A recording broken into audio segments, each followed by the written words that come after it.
Amikor Sarah Bennett egy esős októberi kedden belépett az ügyvédi irodába, pontosan $12.40 volt a bankszámláján, és 3 hét múlva született volna a babája. Az asztal túloldalán ült a gazdag Harrington család, a sógorai olasz öltönyükben vigyorogtak, már számolták a milliókat, amiket örökölni reméltek. Amikor az ügyvéd bejelentette, hogy Sarah semmit sem kapott, csak egy rothadó, elhagyatott kunyhót a semmi közepén, a család nevetésben tört ki. Azt mondták neki, hogy értéktelen. Azt mondták neki, hogy élvezze a nyomort. De a nevetés elhalt abban a pillanatban, amikor Sarah elhajtott ahhoz a viskóhoz, és elfordította a rozsdás kulcsot a zárban. Mert Arthur bácsi nem csak egy kunyhót hagyott rá, hanem egy titkot, ami térdre kényszeríti az egész Harrington birodalmat. A Patterson, Weathers és Holt ügyvédi irodájának mahagóni konferenciaasztala elég hosszú volt ahhoz, hogy egy kis repülőgép is leszálljon rajta. Tükörfényesre volt polírozva, visszatükrözve a borongós Seattle-i eget, amely a padlótól a mennyezetig érő ablakokon keresztül sírt. Sarah Bennett az asztal távoli végén ült, kezét védelmezően duzzadt hasán pihentetve. Egy kifakult szürke kardigánt viselt, ami néhai férjé, Gregé volt, és egy kismama farmert, ami a szegélyénél foszlott. Kicsinek tűnt a terhesség ellenére. Kicsinek érezte magát. Vele szemben ültek a keselyűk, ahogy Greg nevezte őket. Ott volt Richard Harrington, Greg idősebb féltestvére, egy férfi, akinek a nyaka mintha kifolyt volna a keményített ingallérjából. Mellette ült a felesége, Cynthia, aki éppen egy mikroszkopikus repedést vizsgált a manikűrjén, láthatóan unatkozva az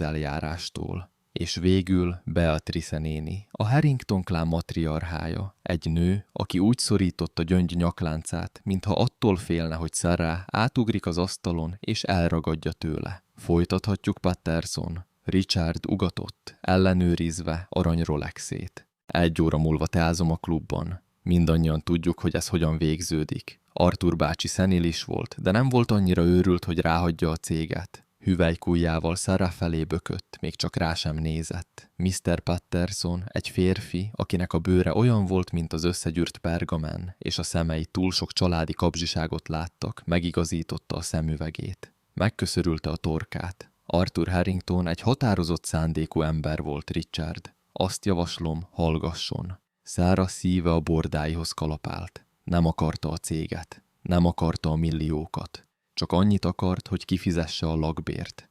Greg balesete óta 6 hónappal ezelőtt az olajfúró tornyon a biztosító társaság húzta az időt, a megtakarítások elapadtak, és a kilakoltatási értesítés jelenleg az apartmentje ajtajára volt ragasztva Retonban. Egyedül volt, rettegett, és egy gyermeket hozott a világra, ahol még fűtésre sem futotta. Unokaöccsémnek, Richardnak, olvasta Patterson száraz hangon. Ráhagyom teljes részvényportfóliómat, melynek értéke körülbelül $12 millió, valamint a Bellevue-i családi birtokot. Richard az asztalra csapta a kezét, diadalmas vigyor terült szét az arcán. Bum, itt van, megmondtam, Cynthia. Cynthia elvigyorodott Sarahra. Ó, édesem, ne nézz olyan szomorúan. Talán felveszünk cselédnek, tudod, hogy a családban maradjon. Beatrice néni kuncogott, ideális esetben nem. Ügyetlen. Patterson felemelte a kezét. Még nem végeztem. A szoba elcsendesedett, de a levegő sűrű volt az arroganciájuktól. Menyemnek, Sarah Bennettnek, folytatta Patterson. Sarah felnézett, meglepetten. Nem várt semmit sem.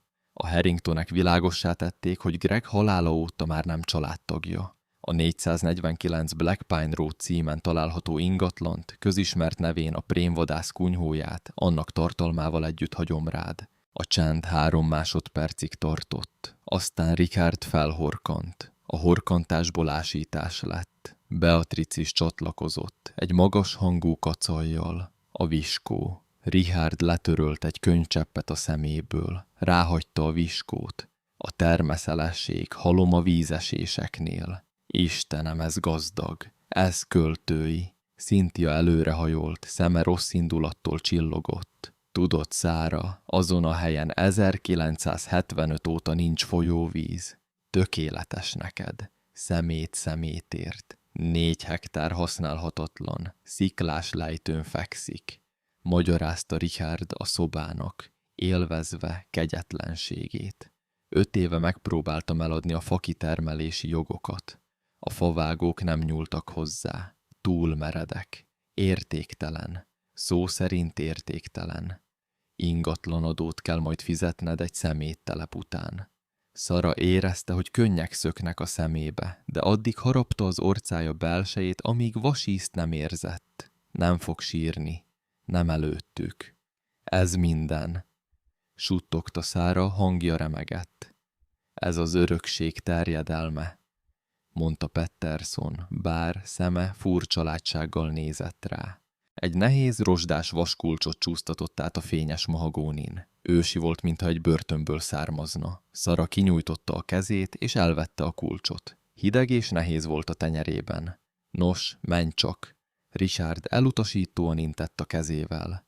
Fuss el a viskódba, pénzügyeket kell megbeszélnünk. Sara felállt. Lábai ólomsúlyúak voltak. Megfordult, hogy elmenjen, de megállt az ajtóban. Visszanézett a családra, amelyik azért gyötörte Greget, mert ő volt a szegény testvér. A családra, amelyik elvágta vele a kapcsolatot azon a napon, amikor meghalt. Greg 10-szer többet ért, mint ti, mondta halkan.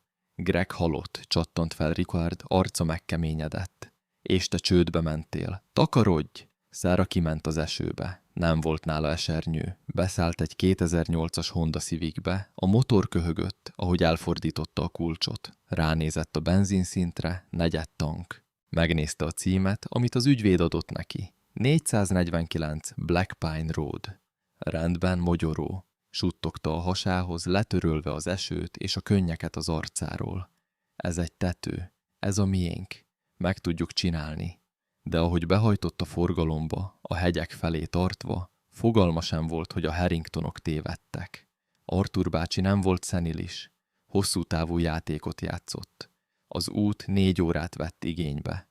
Az első 2 az autópályán telt. A gumik egyenletes zúgása szorongásba ringatta Sarát. De ahogy letért az állami útra, az utak kanyargós aszfaltcsíkokká váltak, sűrű, impozáns fenyőerdőkön keresztül vágva. Az eső ködös szitálássá, majd sűrű köddé változott, amely rátapadt a szélvédőre. Mire a GPS bejelentette, megérkezett, az aszfalt már rég átadta helyét a kavicsnak, és a kavics egy kátyus földúttá romlott, amely azzal fenyegetett, hogy leszakítja a Honda kipufogóját. Sara megállította az autót. Kinézett az ablakon. A szíve annyira összeszorult, hogy azt hitte, a padló szőnyegre esik. A kunihó nagylelkű szó volt. Igen, egy építmény volt, de úgy nézett ki, mintha moha és makacság tartotta volna össze. A fa szürke és elvetemedett volt. A tető veszélyesen megereszkedett középen, egy évtizedekkel ezelőtti ponyva borította. Derékig érő gyom nőtt a veranda körül, elfojtva a lépcsőket. Úgy nézett ki, mint egy horrorfilm díszlete, ahol a tinédzserek nem élik túl az első 20 percet.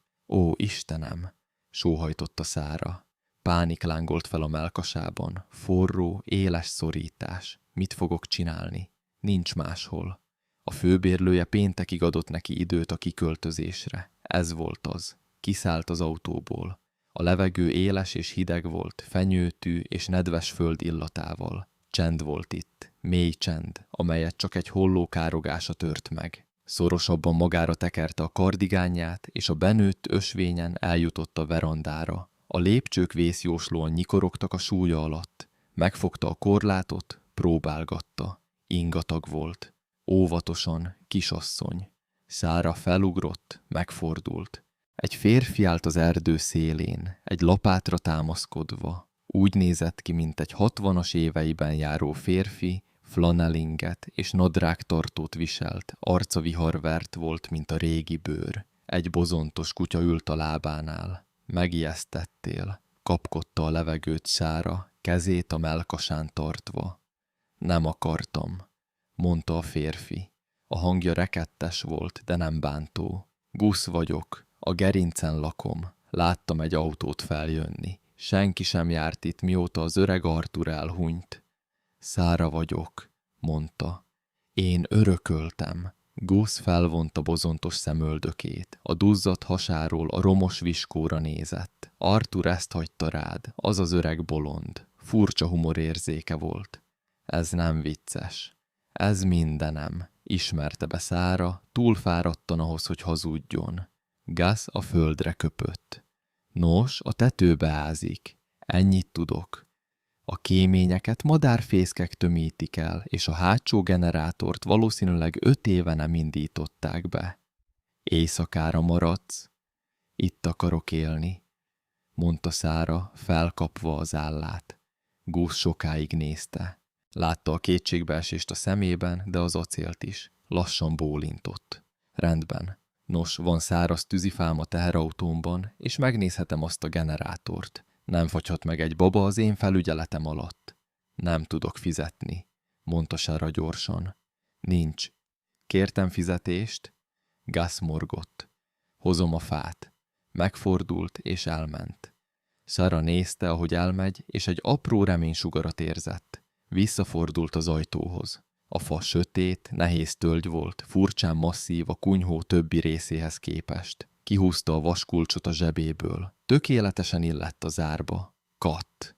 A mechanizmus kielégítően nehéz hanggal esett szét. Kinyitotta az ajtót. Nyikorgott, feltárva a belső teret. Por és dohos dohány szaga volt. Az egyetlen szoba zsúfolt volt. A sarokban volt egy ágy, egy mojrákta gyapjútakaróval. Egy öntött vas kályha ült a közepén, rozsdás narancssárga színben. Régi újságok halmai voltak mindenhol. Gyűjtőhalmok. A Seattle Times tornyai 1980-ból. Sarah belépett, köhögve, ahogy a porcicák táncoltak a nyitott ajtó fénycsíkjában. Ez egy katasztrófa volt. Ez egy szeméttelep volt. A szoba közepére sétált. Egy durva házi készítésű asztalon egyetlen boríték volt, rajta a nevével. Sarah remegő kézzel vette fel. Arthur kézírása volt, pókszerű és éles.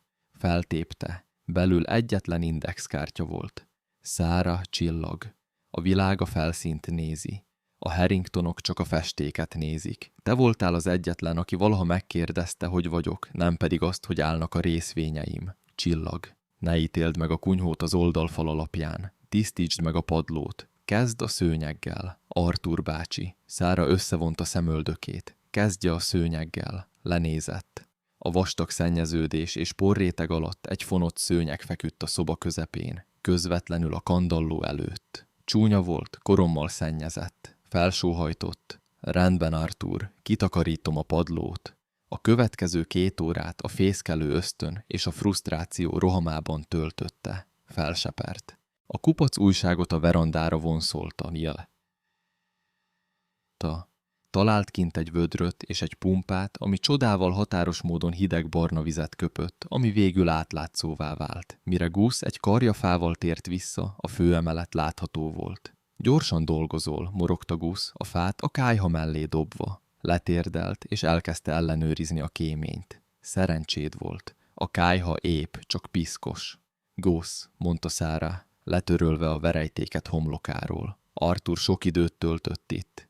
Hetekig, mondta Gus. Azt mondta, hogy bütykölt. Soha nem láttam, hogy sokat hozott volna fel, és soha nem vitte le sokat. Csak ő és a könyvei. Gus tüzet gyújtott. A hőség elkezdte elűzni a nedves hideget a szobából. Beindítottam a generátort, de kevés az üzemanyag. Holnap hozok egy kannát. Köszönöm, mondta Sarah. Igazán. Zárja be az ajtót, tanácsolta Gus, miközben elment. Medvék vannak itt, és néha rosszabbak is. Leszállt az éjszaka.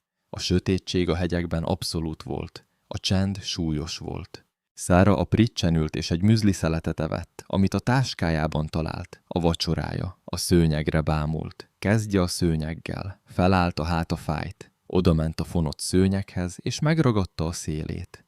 Húzott. Nehezebb volt, mint amilyennek látszott. Félrehúzta, felfedve az alatta lévő fapadló deszkákat. Széles deszkás durva fenyő volt, kivéve egy részt.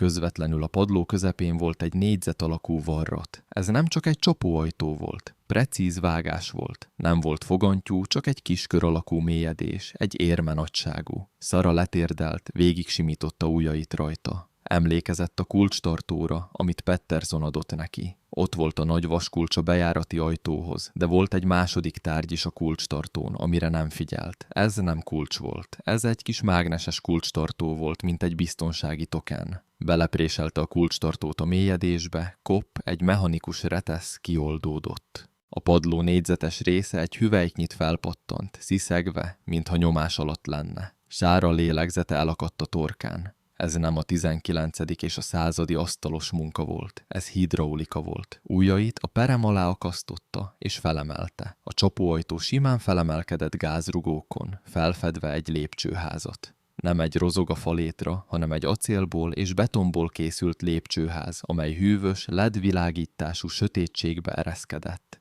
Mozgásérzékelős lámpák villantak fel, megvilágítva egy folyosót, amely a látóhatáron túlra nyúlt. Szára a szakadék szélén állt, fölötte a szél süvített a kunyhó falainak repedésein keresztül, alatta a high-tech szellőzés zúgása dorombolt. Mit csináltál a világon, Arthur? Suttogta. Megtette az első lépést lefelé. A leereszkedés szürreális volt. Minden lépéssel Sarah lefelé haladt az acélbeton lépcsőkön. A hőmérséklet stabilizálódott. A hegyi levegő csípős hidegét egy klímaberendezéssel szabályozott, szűrt szellő váltotta fel, amely enyhén ózonra és citromos polírozóra emlékeztetett. A lépcső alján egy nehéz acélajtó állt nyitva. Sarah kinyitotta és elkapta a lélegzetét. Gyökérpincét várt, esetleg egy világvége túlélő, konzervbab és sörétes puska készletét. Ehelyett egy olyan helyiségbe lépett, amely egy high-tech vezérigazgató magánirodájának és egy hangulatos könyvtárnak a keverékére hasonlított. A falakat padlótól a mennyezetig érő könyvespolcok borították, tele bőrbe kötött kötetekkel, de a szoba közepét egy elegáns, U-alakú üveg és króm íróasztal uralta. 3 számítógép monitor sötéten állt az asztalon. A távoli fal mentén egy szerverbank zúgott alacsony, ritmikus dörmögéssel, a szoba szívverésével. Arthur bácsi, suttogta Sarah, hangját elnyelte a mennyezeten lévő akusztikus habburkolat. Ki voltál te? Oda ment az íróasztalhoz. Volt ott egy bőrfotel, amely sokkal kényelmesebbnek tűnt, mint bármi, amiben valaha ült. Beleesett. A terhesség és a vezetés fáradtsága végre utolérte. Kezével megérintette az egeret. Azonnal életre keltek a 3 képernyő. Nem kértek jelszót. Ehelyett a középső képernyőn egy videófájl jelent meg, az indító képkockán szüneteltetve. A bélyekkép Arthur Harringtont mutatta, amint ebben a székben ül, smokingban, egy pohár skótot tartva. Fiatalabbnak, egészségesebbnek tűnt, mint az a törékeny férfi, akit Sarah az idősek otthonában ismert. Rákattintott a lejátszásra. Hello, Sarah, mondta a digitális Arthur. Hangja éles volt, hiányzott belőle utolsó éveinek gyengesége. Ha ezt nézed, az 2 dolgot jelent. Először is elhagytam ezt a halandó világot. Másodszor, és ami még fontosabb, a keselyűk nem kapták meg a kunyhót. A képernyőn Arthur kortyolt egyet a skótból. Tudtam, hogy Richard nevetni fog. Tudtam, hogy Beatrix felhúzza az orrát. Ők egy rothadó kunyhót látnak, és felelősséget. Te, reméltem, menedéket látsz. Te voltál mindig az egyetlen, akinek volt józan esze, és az egyetlen, aki emberként kezelte Greget, nem pedig hibaként. Sarah egy könnycseppet érzett végigfolyni az arcán, férje említésére. Figyelj figyelmesen, folytatta Arthur a kamerába hajolva. A Harrington vagyon, a látható, kártyavárra épül, túlzottan eladósodott és hozzá nem értés irányítja. Richard 2 éven belül tönkreteszi a céget. Ezt nem tudtam megakadályozni, de meg tudtam védeni az igazi örökséget. Arthur egy vastag kék mappát tartott fel a videón. Jelenleg a fekete fenyő archívumban ülsz, látod, Sarah. Nem csak az excentrikus nagybácsi voltam. Én voltam a csendes partner. Én fejlesztettem ki azokat a szoftveralgoritmusokat, amelyek a Harrington logisztikát nyereségessé tették a 90-es években. és mivel egy paranoid öregember voltam, soha nem ruháztam át a szellemi tulajdonjogokat a cégre. Licenceltem őket, egy licencet, amely a halálomkor lejár. Sarah szemei elkerekedtek. Nem sokat tudott a cégjogról, de tudta, hogy ez fontosnak hangzik. A Harrington birodalmat jelenleg működtető cég olyan szoftvert használ, amelynek használatára már nincs jogi engedélye. Enélkül a hajóik megállnak, a repülőik földre szállnak, és a nyomkövető rendszereik elsötétülnek. Új szerződést kell majd tárgyalniuk, és ennek a szoftvernek a tulajdonosa, Arthur vigyorgott, huncut csillogással a szemében. A 449 Black Pine Road-i ingatlan tulajdonosa. Ez te vagy, drágám. Sarah eltakarta a száját. Kint üvöltött a szél, csapkodta a felette lévő viskó rothadó fáját, de itt lent $1 milliárd birodalom leállító kapcsolóját tartotta a kezében. De ez még nem minden, mondta Arthur, arca komolyra váltott. Maga a föld. Richard azt hiszi, ez egy értéktelen, sziklás lejtő. Soha nem vette a fáradtságot, hogy elolvassa az 1998-ban általam megrendelt geológiai felméréseket. Az a gerinc, amelyen ülsz, gyakorlatilag tömör gránit. Igen, de ezt a gránitot egy rendkívül lítiumban gazdag pegmati tér keresztezi. Az elektromos járművek fellendülésével ez az értéktelen 4 hektár egy stratégiai bányaterület, amely konzervatívan 40-50 millió dollárt ér. Sarah szédült. Megmarkolta a szék karfáját. 40 millió. Aggódott a pelenkák kifizetése miatt. Azonban, figyelmeztetett Arthur, ujját rázva a kamera felé. Te egy kis hal vagy, cápákkal úszva. Ha Richard megtudja, mit van, mielőtt biztosítanád a jogi helyzetedet, eltemet téged. Perelni fog, húzza az időt, vagy rosszabb. Okosnak kell lenned. Türelmesnek kell lenned. Hagyd, hogy azt higgyék, nincs telen vagy. Hagyd, hogy azt higgyék, legyőztek. És amikor eljönnek, hogy beléd rúgjanak, miközben lent vagy, akkor ragad meg a lábukat, és húzd le a videót. Arthur felemelte a poharát. A kunyhó teljesen fel van szerelve. Van egy kamra a baloldali könyvespolc mögött. Elég fagyasztva szárított étel 6 hónapra. Van egy fürdőszoba szeptikus szigetelővel a jobboldali panel mögött. Maradj biztonságban, Sarah, és adjanak a babának jobb életet, mint amilyet mi adtunk Gregnek. A képernyő elsötétült. Sarah sokáig ült csendben. A szerverek zúgása most másképp szólt. Úgy hangzott, mint a hatalom. Felállt, és odament ahhoz a könyvespolchoz, amit Arthur mutatott. Kihúzta a Moby Dick egyik példányának gerincét. A polc kattant, és kifelé lendült. Belül egy kamra volt, ami egy túlélő álma lehetett. Sorokban konzervek, orvosi kellékek, takarók, sőt még bébi étel is. Sarah megragadott egy doboz barackot és egy üveg vizet. Visszaült a bőrszékbe, gondolatai száguldottak. Már nem csak egy özvegy volt egy kunyhóban. Ő volt a föld alatti vezérigazgatója. De Arthurnak igaza volt. Óvatosnak kellett lennie. Ha holnap besétál Patterson irodájába, azt állítva, hogy ő birtokolja a szoftverjogokat, Richard addig pereskedne vele, amíg a baba egyetemre nem megy. Pénzre volt szüksége, ügyvédekre, stratégiára volt szüksége, ismét a képernyőkre nézett. Elkezdte átkattintgatni a fájlokat. Arthur mindent otthagyott, az ásványi lerakódások részletes rajzai, a szoftver eredeti forráskódja, de volt egy mappa is, biztosítás felirattal. Kinyitotta. Szkennel dokumentumokat, e-maileket és banki átutalásokat tartalmazott. Ez volt Richard és Beatrice minden illegális tettének naplója az elmúlt 20 évből. Adócsalás, biztonsági felügyelők megvesztegetése, offshore számlák. Ó, Arthur, suttogta Sarah, hideg mosoly jelent meg az ajkán. Nem csak pajzsot hagytál rám, hanem kardot is. Az első éjszakát a bunkerben aludta. Meleg, csendes és biztonságos volt. Greg halála óta először aludt anélkül, hogy szorongásos rohamoktól ébredt volna. Másnap reggel visszamászott a kunyhóba. A kontraszt zavaró volt. A reggeli fény átszűrődött a falak repedésein, megvilágítva a port és a koszt. Vó! Rendben, mondta magának, megdörzsölve a hasát. Eljátsszuk a szerepet. Nem élhetett a bunkerben 24/7-ben.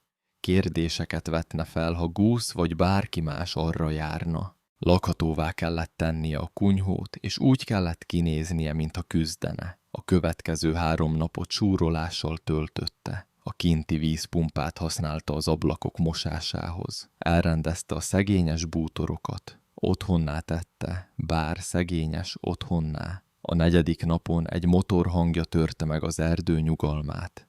Nem gozzörgő pick-upja volt. Egy nagy teljesítményű motor sima, mély zúgása volt. Sarah az ablakhoz ment, pulzusa megugrott. Egy fényes fekete Range Rover navigált a kátyus felhajtón. A felfüggesztése elnyelte azokat az ütéseket, amelyek majdnem megölték a Hondáját. Úgy nézett ki, mint egy űrhajó, ami egy primitív bolygón landol. Megállt egy autó mellett. Kinyílt az ajtó, és Richard Harrington lépett ki. Teveszőr kabátot és designer csizmát viselt, ami valószínűleg többe került, mint maga a kunyhó. Abszolút undorral nézett körül, és óvatosan lépett át egy sárpocsolyán. Sarah mély levegőt vett. Emlékezz, mit mondott Arthur. Légy a küszvágó. Kinyitotta az ajtót, és kilépett a verandára. Túlméretezett kardigányát viselte, és karjait keresztbe tette. Richard mondta, minek köszönhetem az örömet? Eltévedtél a country club felé vezető úton? Richard felnézett rá, kezével árnyékolva szemét a gyenge naptól. Még mindig megvan az a hegyes nyelved, látom. Meglep, hogy még nem fagytál halálra, vagy nem evett meg egy puma. Boldogulok, mondta Sarah. Boldogulok, gúnyolódott Richard. Felment a lépcsőn, súlyával tesztelve azokat, mielőtt rálépett volna. Nem kérte, hogy bejöhessen. Egyszerűen csak eltolta őt, és bement a főszobába. Sarah követte őt, ökölbe szorított kézzel. Richard körülnézett a tiszta, de elhanyagolt szobában. Látta az öntött vaskályhát, a fahasábokat, a sarokban lévő ágyat. Nevetett. Rövid, ugató hang. Istenem, még rosszabb, mint gondoltam. Valójában úttörő nőként élsz, ez szánalmas, Sarah. Tényleg? Van valami oka annak, hogy itt vagy, Richard? Kérdezte Sarah az ajtófélfának dőlve. Vagy csak dicsekedni jöttél? Egy kicsit az A oszlopból, egy kicsit a B oszlopból, mondta Richard, port söpörve egy székről, mielőtt úgy döntött, nem ül le. Nézd, én üzletember vagyok, Sarah. Nem hagyom, hogy az érzelmek irányítsanak. És őszintén szólva, ez körbe mutatott a szobában. Ez egy szemet szúró dolog. Szégyen a család nevére, hogy te Harrington földön élsz, mint egy guggoló. Ez most Bennett föld, javította ki Sarah. Köhög. Richard elutasítóan intett a kezével. Szócséplés. Itt a lényeg. Nagy lelkűnek érzem magam. Leveszem ezt a terhet a válladról. Adok neked $10,000 az ingatlanért készpénzben ma. Sarah belső riasztócsengői megszólaltak. $10,000 egy földért, amiről azt állította, hogy értéktelen. Azt mondtad, értéktelen, mondta Sarah, butát játszva. Miért akarnád? Adózási célokból. Richard simán hazudott. Leírás. Ráadásul lehet, hogy ledózerolom ezt a viskót, és felállítok egy vadászles helyet. 10,000, Sarah. Ez elég ahhoz, hogy lakást bérelj a városban. Talán vegyél ruhát a gyereknek. Ne légy buta. Sarah ránézett. Látta a kapzsiságot a szemében. Nem tudott a lítiumról. Határozottan nem tudott a szoftverről. Csak el akarta törölni őt. Nem, mondta Sarah. Richard mosolya megtört. Elnézést? Nem, ismételte. Ez az otthonom. Nem adom el. Richard arca megkeményedett. A hamis udvarias maszk lecsúszott. Figyelj rám, te kis jótékonysági eset. Le vagy égve. Nincs jövedelmed. Az ingatlanadók ezen a helyen 3 hónapon belül esedékesek. Nem fogod tudni kifizetni őket. A megye lefoglalja, és te semmit sem kapsz. Én mentővet kínálok neked. Majd kitalálom, mondta Sarah, ahogy Greg is kitalálta. Richard közelebb lépett, behatolva a személyes terébe. Greg egy vesztes volt, Sarah. Azért halt meg, mert túl buta volt ahhoz, hogy betartsa a biztonsági protokollokat, és te pont olyan vagy, mint ő. Makacs és buta. Sarah minden erejére szüksége volt, hogy ne csapja meg. Még több akaraterőre volt szüksége, hogy ne kiabálja el, hogy ő birtokolja a hajóit működtető kódot. Menj ki a házamból, mondta Sarah, hangja mély és veszélyes volt. Richard bámult rá, errei lüktettek a halántékán. Nem számított ellenállásra. Benyúlt a kabát zsebébe, és elővett egy jogi dokumentumot. Elhoztam az átadási papírokat, hát ha szükség lesz rájuk, sziszegte. Írd alá őket, ne nehezítsd meg. Ha nem teszed, gondoskodom róla, hogy az építésfelügyelő elítélje ezt a helyet. Vannak barátaim a megyei hivatalban. Kitehetlek a jövő hétre a nem biztonságos életkörülmények miatt. Gondolja babára, Sarah. Menhelyen akarsz szülni? Az asztalra csapta a papírokat. Írd alá. Sarah a papírokra nézett. Aztán a szőnyegre nézett. A szőnyegre, ami a nyílást akarta. Visszanézett Richardra. Azt mondtam, takarodj. Richard felkapta a papírokat. Rendben, legyen a te akaratod. Élvezd a telet, Sarah. Hallom, nagyon hideg van itt fenn, ha nem engedheted meg magadnak a propánt. Kirohant. Sarah az ablakból nézte, ahogy Richard visszaül a Range Roverébe. Megpörgette a kerekeket a sárban, sarat fröcskölve a tiszta verandájára, és elviharzott. Sarah megvárta, amíg a motor hangja teljesen elhalkult. Bezárta az ajtót. Aztán félretolta a szőnyeget, megnyomta a távirányítót, és kinyitotta a nyílást. Lement a bunkerbe, leült az íróasztalhoz, és kinyitotta a Richard Harrington személyes pénzügyek feliratú aktát. Keményen akarsz játszani, Richard? Suttogta a képernyőknek. Lássuk, hogy tetszik majd, ha a bank befagyasztja a vagyonodat. Gépelni kezdett. A háború nem robbanással kezdődött. Egy hibával kezdődött. 3 nappal Richard látogatása után Sarah a bunkerben ült, egy bögre forró kakaóval a kezében. Éjszakai életet élt, éjszaka a számítógépeken dolgozott, nappal pedig a kabinban aludt, hogy fenntartsa a látszatot. Az elmúlt 72 órát a Harrington logisztikai hálózatának elemzésével töltötte. Megdöbbentően törékeny volt. Arthur nem hazudott. Az egész infrastruktúra egy régi kódbázison futott, amely napi készfogást igényelt egy mesterszervertől. Egy mesterszervertől, amely éppen 3 lábnyira zümmögött tőle. Arthur úgy állította be, hogy 24 óránként automatikusan megújuljon, de Sarah megtalálta a felülírást. Nem akarta leállítani őket. Még nem. Ez túl nyilvánvaló lenne, és ártana az ártatlan alkalmazottaknak, kamionsofőröknek, raktári dolgozóknak, olyan embereknek, mint Greg. Sarah nem akarta tönkretenni a céget. A vezetést akarta lefejezni. Úgy döntött, kicsiben kezdi. Hozzáférhetett a bérszámfejtési rendszerhez, különösen a vezetői javadalmazási szinthez. Az akták szerint Richard 2 hetente $50,000 tanácsadói díjat fizetett magának, amelyet egy Kajmán-szigeteki fedőcégen keresztül utalt át. Sarah nem lopta el a pénzt, egyszerűen átirányította. Néhány billentyűleütéssel megváltoztatta a fedőcég útválasztási számát. A Kajmán-szigetekre való utalás helyett a Greg Bennett emlékösztöndíj alapítványnak küldte a kifizetést egy jótékonysági szervezetnek, amelyet éppen 5 perccel ezelőtt regisztrált online. Megnyomta az Entert. Tranzakció befejezve. Sarah hátradőlt. Ez a biztosításért van, Richard. A felszínen az élet egyre nehezebbé vált. A hőmérséklet csökkent. Az öreg fatűzhely nehezen tartotta a kabint 10 Celsius fok felett éjszaka. Gus 2-szer is eljött, szarvashúst hozott, és megnézte, hogy van. Sok harc van benned, lányom, mondta Gus, miközben a saját maga által vágott fát nézte. De a tél gyorsan jön ide. Biztos vagy benne, hogy nem akarsz menni egy menhelyre a városban? Biztos vagyok benne, mondta Sarah. Biztos vagyok benne, mondta Sarah. Itt biztonságosabb vagyok.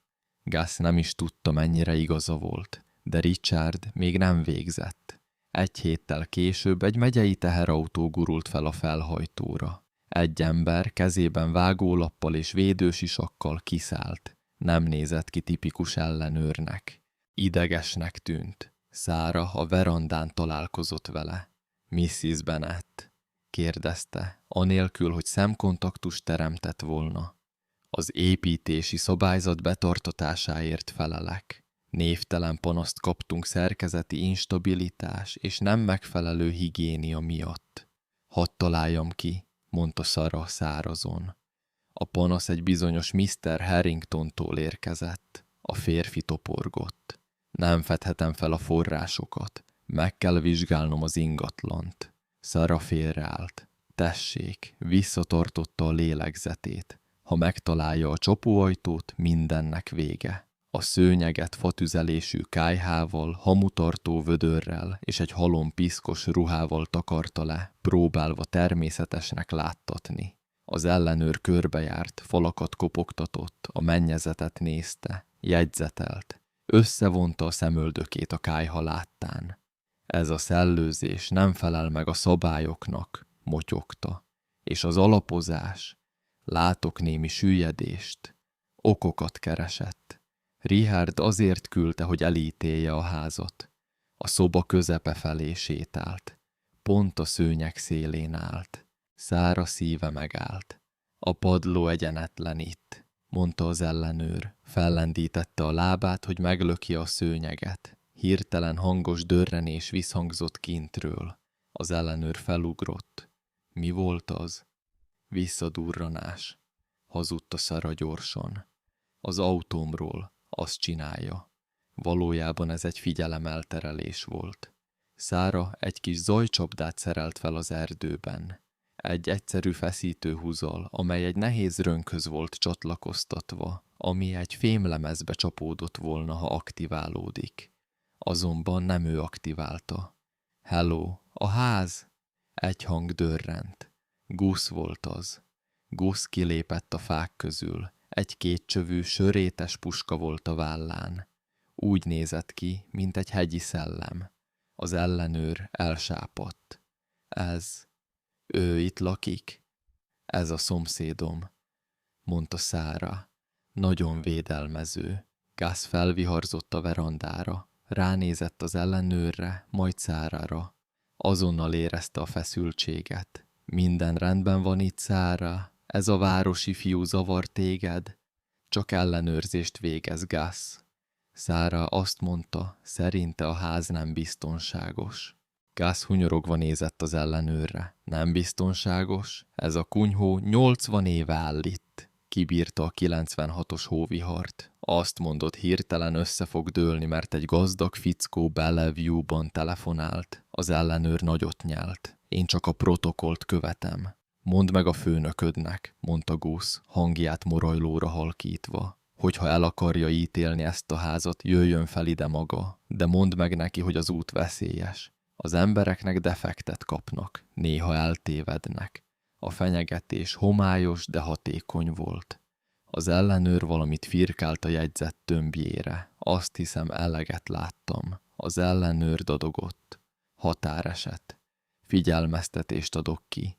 60 napod van a tető megjavítására. Köszönöm, mondta Sarah. Az ellenőr gyakorlatilag elrohant a teherautójához.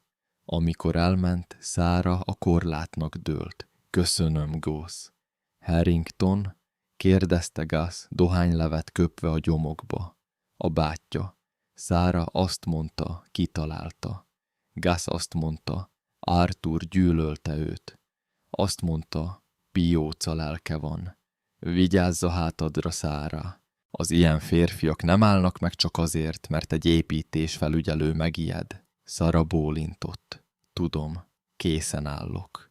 Azon az éjszakán Sarah visszament a bunkerbe. Befejezte a védekezést. Felhúzta a Harrington Logistics főműszerfalát. Megnyitotta a Harrington Global Tracking System HGTS forráskódját. Ez volt az a szoftver, amely a 400 teherhajóból és 2000 teherautóból álló teljes flottájuk GPS útvonal tervezését kezelte. Megtalálta azt a kódsort, amelyet Arthur mutatott neki, a licenckulcsot. Begépelt egy parancsot, Execute License aláhúzás Verification aláhúzás Protocol Status Expired Action Restrict Access. Nem kapcsolta ki teljesen. csak lefolytotta. A rendszert úgy állította be, hogy az adatok feldolgozása 10%-os sebességgel történjen. Gyakorlatilag az egész Harrington Logistics Corporation-t betárcsázós internetre tette egy 5G-s világban. Aztán felvette a telefont, nem a mobilját, hanem az Arthur asztalán lévő titkosított műholdas telefont. Betárcsázta a Harrington Logistics központjának főszámát. Harrington Logisztika, miben segíthetek? Kérdezte egy recepciós. Kapcsoljon Richard Harringtonhoz, mondta Sarah. Hangja egyenletes volt, hideg. Harrington úr megbeszélésen van. Megkérdezhetem, ki hívja. Mondja meg neki, hogy a főbérlő az, mondta Sarah. Mondja meg neki, hogy esedékes a bérleti díj. A Harrington Logistics Seattle-i belvárosi központja az Ego emlékműve volt. 40 emelet üveg és acél szúrta át a szürkelget. A 35. emeleten, az ügyvezetői tárgyalóteremben a légkondicionáló 20 Celsius fokra volt állítva, de Richard Harrington izzadt az olasz selyemingében. Hogy érti, hogy késik? Ordította Richard, ököllel az asztalra csapva. A nehéz tölgyfa megremegett, hullámokat küldve a vizes poharába. Vele szemben a technológiai igazgató, egy ideges Simon Crest nevű férfi zsebkendővel törölte meg a homlokát. Nem csak késik Mr. Harrington, hanem kúszik. Az egész globális nyomkövető rendszer olyan sebességre lassult, amilyet a betárcsázós korszak óta nem láttunk. 4 konténerhajó vesztegel Long Beach partjainál, mert az automatizált dokkolási protokoll időtúllépést jelzett. Romlandó rakomány rohadt teherautókban Arizonában, mert az útvonal tervező szoftvernek 6 órába telik egy 30 perces kitérő kiszámítása. Javítsa meg, kiáltotta Richard. Indítsa újra a szervereket. Hívja a szállítót. Ez a probléma, dadogta Simon. Mi vagyunk a szállító. Ez egy saját fejlesztésű rendszer, amit a nagybátyja épített 20 éve. A magkód zárolva van, és 20 perce egy üzenet jelent meg az adminisztrációs terminálon. Simon habozott. Nos? Mordult Richard. Olvassa fel. Simon rákattintott egy gombra a konferenciatermi távirányítón. A hatalmas projektorvászon leereszkedett. Rajta egy fekete képernyő volt, egyszerű fehér szöveggel, vészjóslóan villogva. Licenc lejárt. Kérjük, vegye fel a kapcsolatot a tulajdonossal a megújítás érdekében. Richard a képernyőre bámult. Arckifejezése olyan lila árnyalatot öltött, ami mindenkit megriasztott a teremben. Köhög. Licenc lejárt. Miénk a cég. Miénk a kód. Valójában hallatszott egy halk hang a kihangosítóból. A cég jogtanácsosa volt, alig hallhatóan, a statikus zajon át. Átnéztem az archívumokat, Richard. Arthur Harrington soha nem ruházta át az IP jogokat a vállalatnak. Egy magánkezelésben tartotta őket, a Fekete Fenyő alapítványban. Richard Fro, Fekete Fenyő, a cím 449 Black Pine Road, a kunyhó. Az a nyomorult öreg gazember, suttogta Richard, a felismerés fizikai ütésként érte. Az értéktelen kunyhó nem csak egy halomfa volt. Ez volt a szerverkulcs fizikai helye, és Szára ott volt. Emlékezett a szavaira abból a telefonhívásból, amit korábban figyelmen kívül hagyott. Mondd meg neki, hogy a főbérlő az. Mondd meg neki, hogy esedékes a bérleti díj. Tudja, motyogta Richard. Egyér lüktetett a halántékán. A lány, ő találta meg. Ki találta meg? Kérdezte Simon. A sógornőm, köpte Richard. Egy kunyhóban Google egy laptoppal, és $1 milliárd céget tart túszul. Felállt, remegő kézzel gombolta be a zakóját. Simon, készítsd elő a gépet. Enumclaw magánrepülőterére repülünk. Aztán bérelek egy teherautót. Hívjuk a rendőrséget? Kérdezte az ügyvéd. Ez zsarolás, ez kiberterrorizmus. Nincs rendőrség, csattant fel Richard. Ha a részvényesek megtudnák, hogy az egész cég infrastruktúrája egy halott ember hobbi szerverétől függ, ami egy fészerben található, a részvények nem csak esnének, kivezetnék őket. A cég összeomlana. Ezt meg kellett fékeznie. Meg kellett fékeznie, mielőtt hétfőn kinyit a piac. Majd én elintézem Szárat, mondta Richard, hangja fenyegető morgássá mélyült.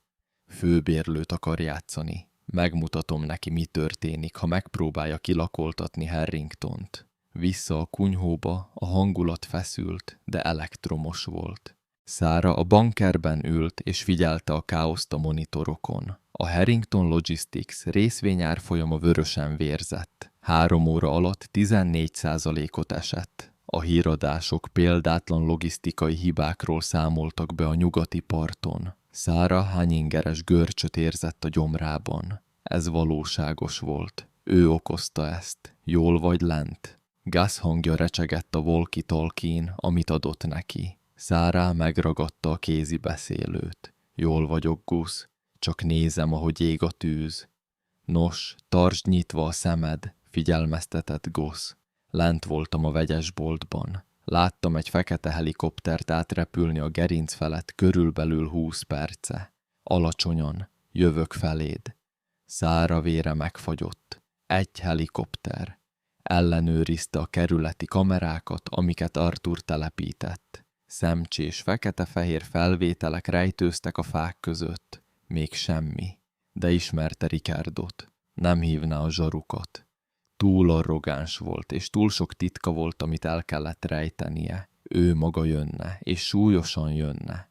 Ránézett a hasára, amelyben meg nem született gyermeke volt. Nem engedem, hogy bántson minket, suttogta. A billentyűzethez fordult. Volt még egy kártyája, amit kijátszhatott. A nukleáris opció. Arthur megjelölt egy konkrét fájlt. Omega protokoll, az igazság bombája. Ez egy automatizált e-mail robbanás volt, amelyet a tőzsdei és értékpapír felügyeletnek, SEC, az igazságügyi minisztériumnak és Amerika minden nagyobb hírügynökségének küldtek volna el. Az e-mailhez csatolva voltak Richard offshore számláinak PDF fájljai, a vesztegetései és a hamisított biztonsági feljegyzések, amelyek a fúrótorony balesetéhez vezettek. Az a baleset, ami megölte Greget. Szára az Enter billentyű fölé tartotta az ujját. Még nem, gondolta. Hadd jöjjön.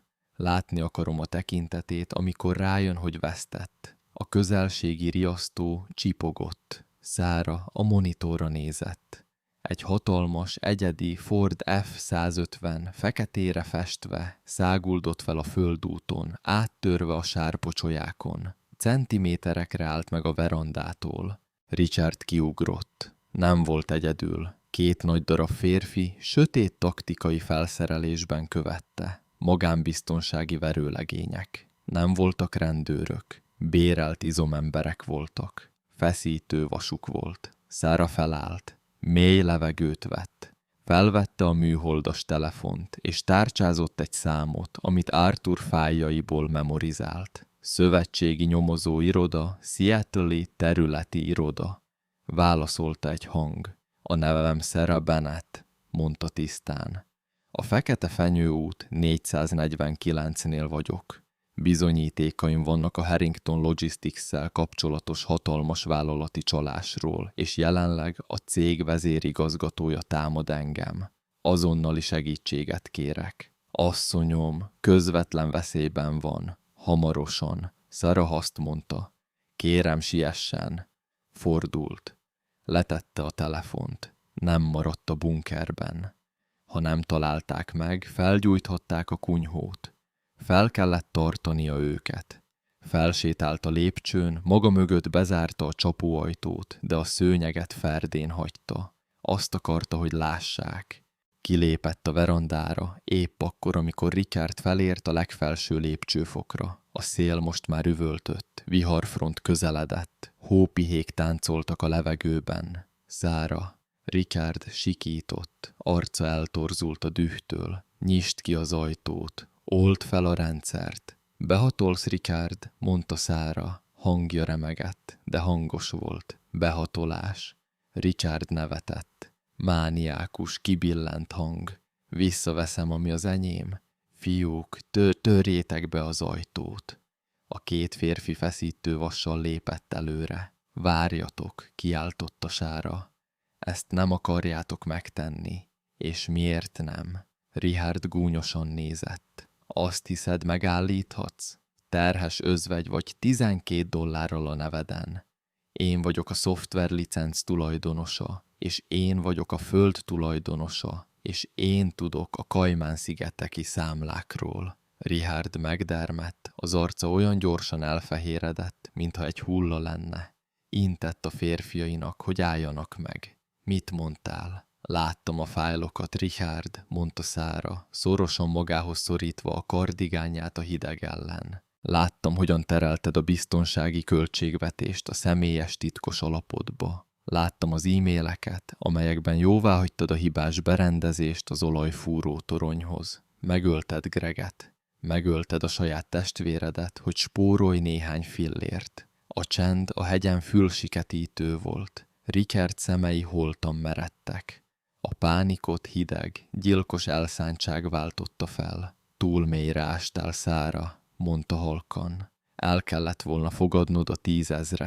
Megfordult a férfiak felé. Kapjátok el, és égessétek fel a helyet. Azt mondjuk, hogy fűtés meghibásodás volt. A férfiak előre léptek. Sarah hátrált az ajtóhoz. Felhívta az FBI-t, de ők 40 percre voltak. Egyedül volt, vagyis azt hitte. Repedés.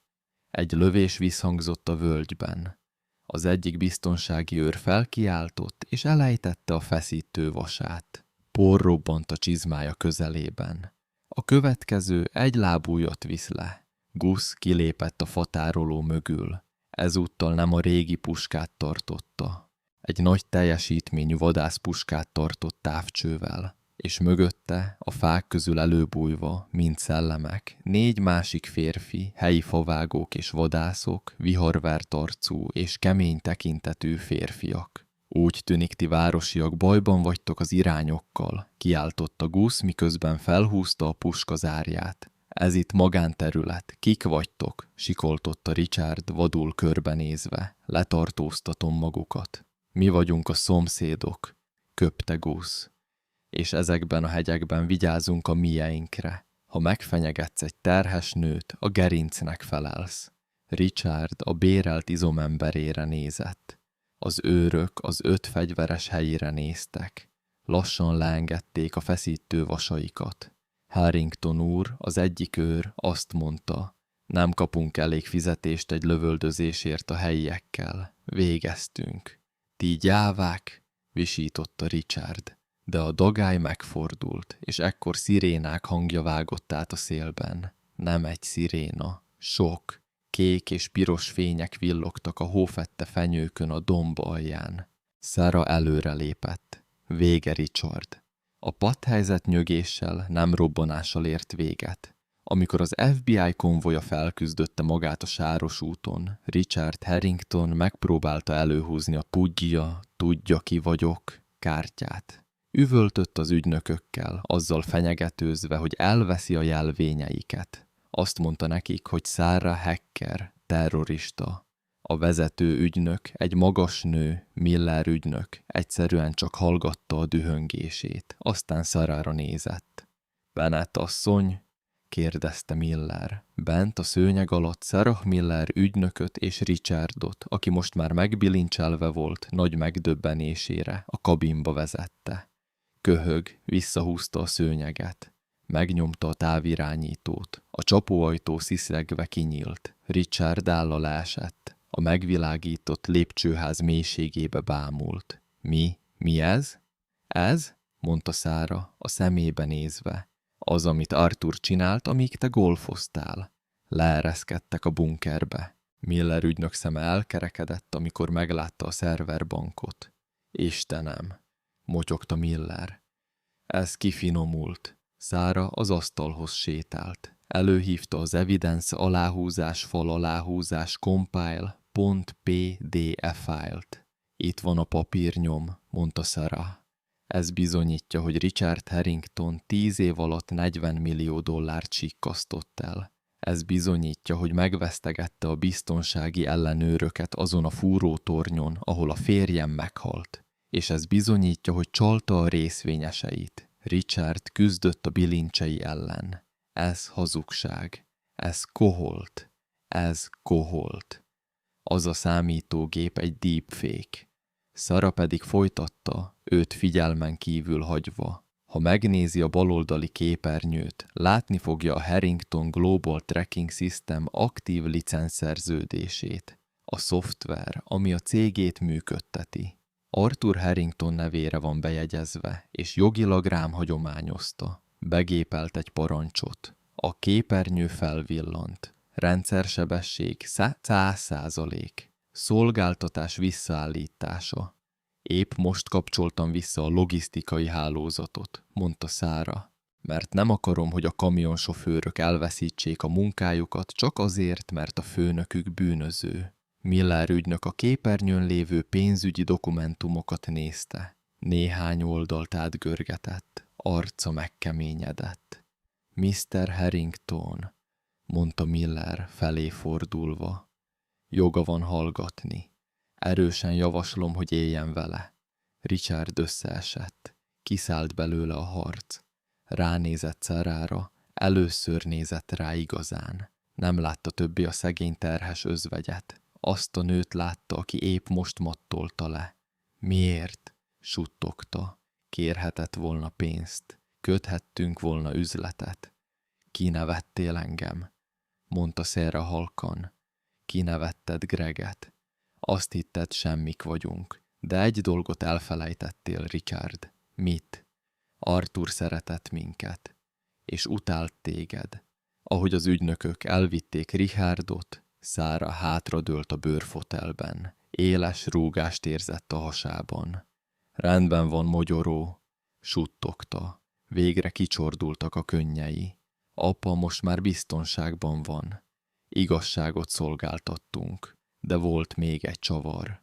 Egy héttel később megérkeztek az ügyvédek. Nem Richard ügyvédei, hanem igazi ügyvédek, hagyatéki ügyvédek. Sarahval ültek a kunyhóban, ami most már meleg volt egy új propán fűtésrendszernek köszönhetően, amit az örökségéből kapott előleggel szereltetett be. Mrs. Bennet, mondta a vezető ügyvéd, Richard letartóztatásával és vagyonának befagyasztásával a Harrington igazgató tanácsa pánikban van. Szükségük van a szoftverjogokra. Azt ajánlják, hogy megvásárolják öntől a licencet $20 millió. Sarah elmosolyodott. Ez egy szép ajánlat. Azonban, folytatta az ügyvéd, ott van maga a föld kérdése. Átnéztük az ön által szolgáltatott geológiai felméréseket. Megigazította a szemüvegét, idegesnek tűnt.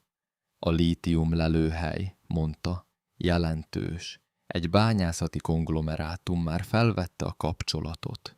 Bérbe akarják adni az ásványi jogokat. Mennyiért? Kérdezte Sarah. A lelőhely előzetes értékelése az akkumulátorgyártás jelenlegi piaci árai alapján.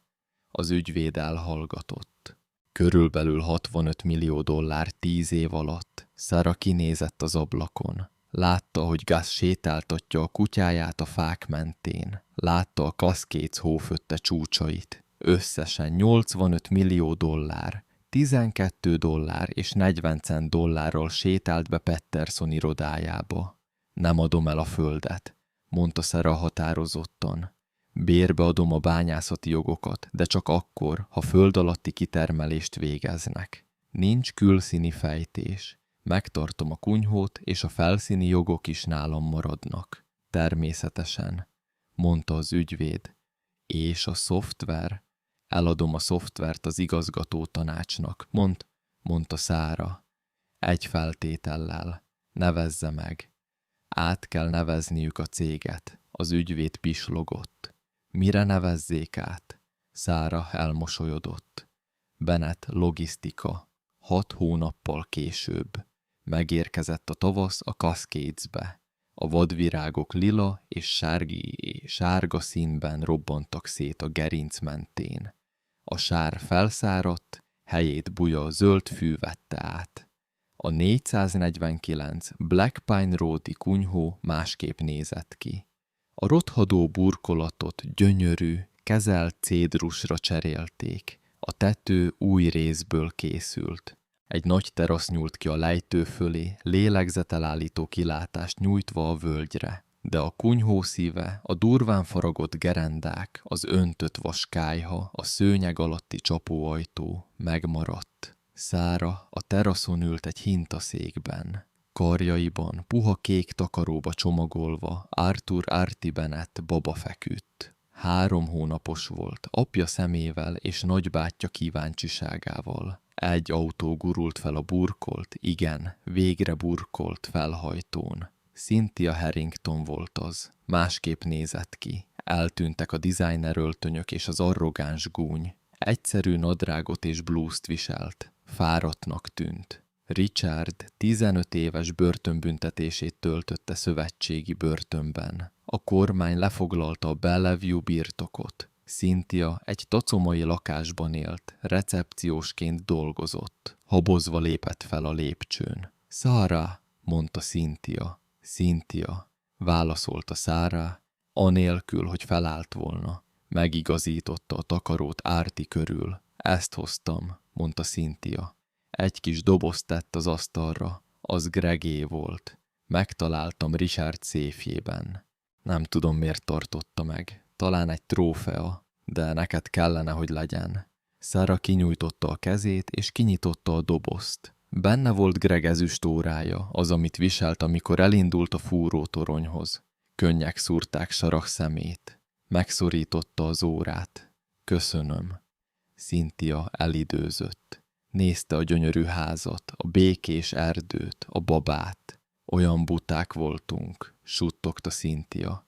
Mindenünk megvolt, és elvesztettük, mert nem tudtuk megosztani. Neked semmit sem volt, és nekem semmim sem volt. Sarah kijavította. Nekem megvolt az igazság, és voltak emberek, akik valóban törődtek velem. Az erdő felé mutatott, ahol Gász egy új madáretetőt szerelt fel. Sajnálom, Sarah, mondta Cynthia, mindenért. Elfogadom a bocsánatkérésedet, mondta Sarah. De még mindig nem jöhetsz be. Cynthia bólintott, megértve. Megfordult és elment, vissza a használt szedányához, vissza az új, kisebb életéhez. Sarah lenézett Artira, gőgicsélt, és a mutató ujja felé nyúlt. Felállt és bement. A ház meleg volt. A szoba közepére sétált. A szőnyeg tiszta volt. Már nem kellett sokat lemennie a bunkerbe. Felbérelt egy csapatot a szolgáltatás irányítására. A vagyon biztonságban volt. Az alapítvány, a Greg Bennett alapítvány már a 3. árvaházát építette. Nézte Arthur bácsi fényképét a kandallón, Greg fényképe mellett. Igazad volt, Arthur bácsi, mondta hangosan. A világ valóban a felszínt nézi, de ami alatta van, az tartja fenn a házat. Megcsókolta a fiát a homlokán. Gyere, Arti, menjünk sétálni. A világ a miénk. Kinyitotta az ajtót, nem egy rothadó viskóra, hanem egy örökségre. És ezúttal senki sem nevetett. Ez Sarah Bennett története. Átment a gyász és a kapzsiság tüzén.